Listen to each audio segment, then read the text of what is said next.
मात्र 10 मिनिट रे चीजी पिज्जा ना ओभन ना बेसी कष्ट चलतु बनैबा घरे पिज्जा। नमस्कार सांग माने आज मु आपण मानकु देखैबी रेडीमेड पिज्जा बेस द्वारा सहज पिज्जा रेसिपी। पिज्जा पई आवश्यक सामग्री एठी गोटे पैकेट पिज्जा बेस नैची मार्केट ले इजिली मिली जाउची। गोटे पैकेट रे दुईटा बेस रहूची देख पाथबे आ पियाज शिमला मिर्च टमाटो टमाटोर मंजीटा नहीं काढ़ी नहीं चिली फ्लेक्स ऑरिगानो आउ पिज्जा सॉस नहीं पिज्जा सॉस एठी बाउल रे काढ़ी नहीं अमूल रो मोजरेला चीज गोटे पैकेट नहीं देखंदो हेबे गोटे पिज्जा बेस नेबा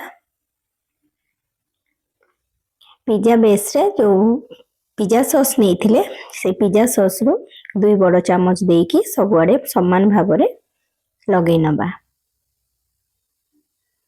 देखंतु लगेला परे जो वेजिटेबल सब काटिकी रखीची ताक सब सुंदर भाव में सजे नबा। एठी मु वेजिटेबल्स केमती काटिची देख पारथिबे स्क्वायर शेप रे बड़ बड़ पीस करी काटिची।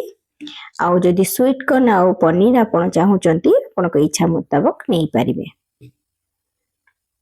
देखंतु सजेला परे जो चीज टा नहीं थिले से चीज टा को एबे गोटे ग्रेटर साहाय्य रे से पिज्जा बेस ऊपर ग्रेट करि नबा। देखंतु ग्रेट करला परे एबे पिज्जा पूरा रेडी हे जाईची आकु बेक करिया पई। एबे देखंतु गोटे मोटा कढ़ी गरम करिबा। कढ़ी गरम करिला बेले मु किछि लूण ता तळे दे नीची।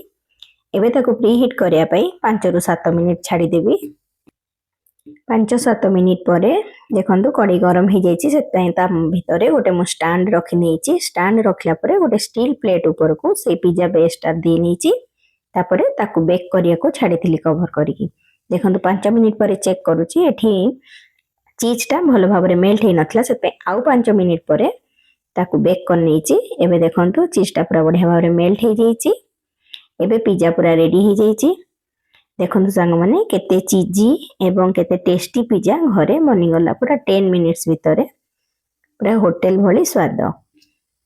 एबे पिज्जा को मु काटिकी सर्व करूची देखि पाथे सर्व करने भी।